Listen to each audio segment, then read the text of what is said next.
This is how I currently process sample drums. This changes from time to time, but this is my current process. I feel like it gives a pretty good feel to the drums. I'm using Studio One, but you can use any software to do this, any plugins. These are just general techniques, but you can kind of apply them as you need with different plugins. My name is Nick Rollo. I'm a producer and mixing engineer from Australia. Welcome to the channel. If you find this helpful, feel free to like the video. It helps it reach more people, which I always appreciate. If you're a producer or mixing engineer, you can sign up for my newsletter below, which I send little goodies, little tips and tricks that I've found during the week. It's a short email, but quite useful, I think. Let's get into it.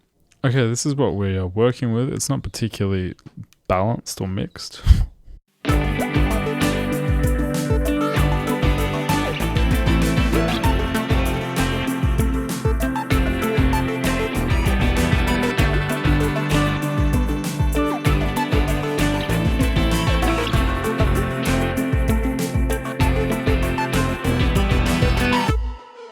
Get a picture of the vibe. So drums wise, first off, super important to process things via a bus. So if you don't know what a bus is, basically it's just a group of individual channels. So all of these, the kick, the snare and the hi-hat and whatever other things you want are feeding into this bus channel. And then on the bus we can process things. But before we get to the bus, let's look at the individuals. So for kick and snare in particular, I like to use this plugin to introduce a bit of saturation to the sound. It just allows it to kind of be a bit louder and brighter. There's a few ways to do this. Using like a Neve plugin, that works quite well. So that's the signal at its like most intense. It's very subtle. So we'll often just start with the kick and then I'll get that setting dialed in and then I'll jump over to the snare with the same setting and I'll listen to it. Just make sure it sounds good. Sneeze less. Yeah, it's probably good. Again, very subtle, but it does do some nice things. I would like to preface all of this with the better the drum samples are, the better everything else is. So pick the sounds you like and try to make them the sounds, not something that you're going to try and like beat into submission later with processing. It always sounds better when the drum samples are good. And that's also kind of in part leveling, how loud the snare is, how loud the kick is, how loud the hi-hat is. Super important stuff. But assuming you've got that down, these will just help give a bit more vibe and glue. So if you're using Studio One and you want a bit of saturation, on the bus, if you click up here and you go mix effects, if you have the Alpine desk, you can throw that on, or the Brit to be honest, or tape, anything really. And you can use the drive as a saturator. Obviously too much.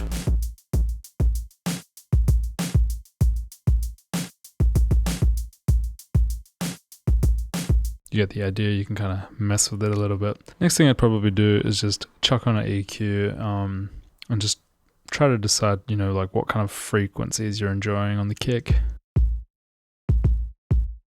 Probably just get rid of the low muds. As I said, if you get the sample choice right, you shouldn't have to do too much. I'll do the same with the snare real quick.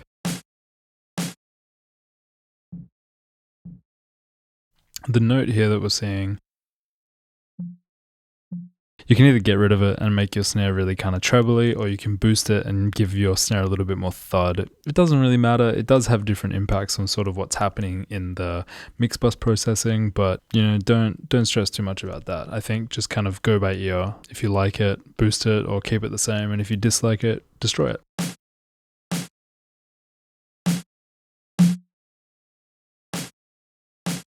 I'm just going to keep it as it is. And hi-hats. Probably don't need this. Alright, on to the fun stuff that you're waiting for. My drum bus processing. So these are the plugins that I use. As I said, you can use whatever you want. These are just kind of the current plugins in my chain that I'm enjoying. First is this 2500 bus compressor by API by Universal Audio Spark.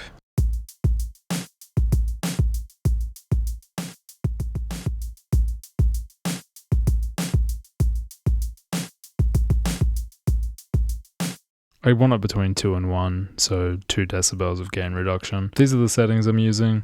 Copy them if you like. Next up, I always like to go into tape. Tape does tend to get rid of a bit of the high end, but it gives like a flavor that I really enjoy. I'm trying to get about 1 dB of gain reduction. This is the Kive Audio Tape Face.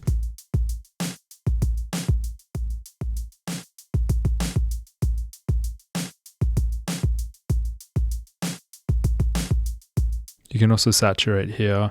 I keep it at 15 for the most part if I'm doing pop.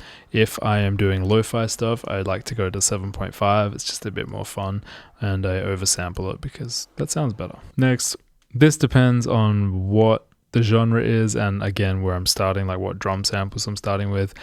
R-Bass by Waves, it's a classic. If you chuck it on the bus, not just on like the kick drum, it means that you're going to get more bass in your snare and your kick and your toms and whatever else. It just adds a body to it all that you can't really get too easily by doing individual processing.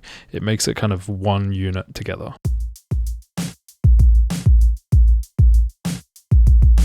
I usually end up about 60 hertz, but use your ear.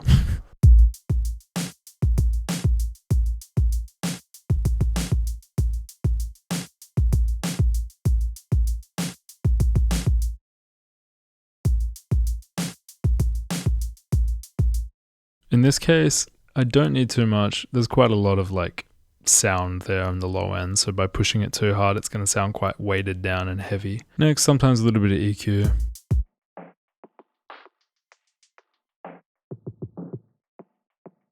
But in this case, no. If there's a ride, you want to usually look around 400 to 600 hertz because there's often these kind of like bad low mid sounds that I like to kind of clean up to give a bit of clarity. But in this case, I feel fine with this. And finally, I like to use Valhalla Vintageverb.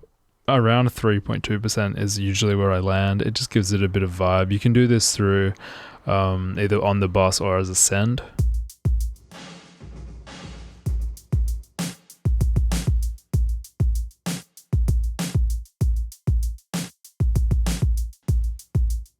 Super subtle. Lots of these things are really subtle. They're just adding a little amounts. The next step that you can kind of look at doing is, depending on where things are hitting, you might want to throw in a clipper before like a reverb in this case.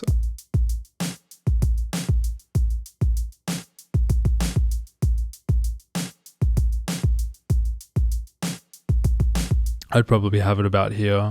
Just really subtle clipping. It's just if like that kick pushes a bit hard, or if there happens to be a tom fill or some kind of high energy moment, you just want to tackle that, just kind of avoiding later on problems. So if you kind of fix it now, you're not going to deal with it on your master bus, and if you're dealing with it on your master bus, it can get a bit messy sometimes. But this is not something that I use every day, just when I need it. The next thing you might want to do is putting some FX chains on things like this. A fun one is the Devil Lock Deluxe, or something that's like really nasty, and you have the drum bus feeding into that as like a parallel effect, and it will sound like this.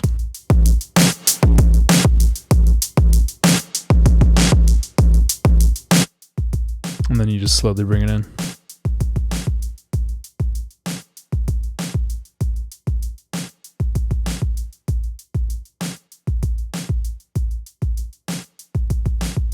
Often you don't want it to be ultra audible, but you will feel an excitement that comes from it. And again, all genre dependent. Not every song requires this sort of processing.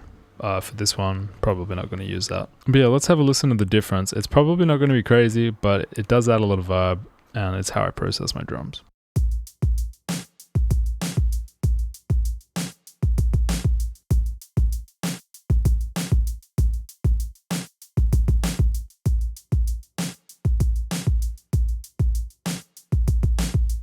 To me, it just sounds more like a team. Obviously, when I muted everything, there was a little bit more brightness to it, which can be nice. There wasn't reverb, there wasn't sort of sounds lingering. It was a lot more like as opposed to with the processing, it all kind of blends together. I like that personally. I just find it kind of feels more like one instrument as opposed to just a bunch of different samples. Or personal taste. You can really dial these things in as you need.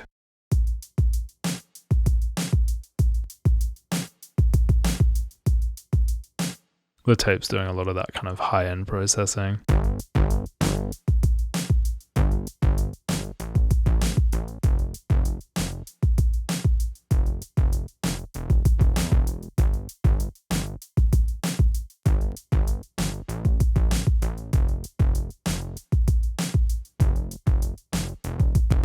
Anyway, I hope you found this helpful. If you're an artist looking for a producer or mixing engineer, feel free to hit me up through my website or email in the description. If you're a producer looking for a mixing engineer, likewise. Have a wonderful day. I'll catch you later.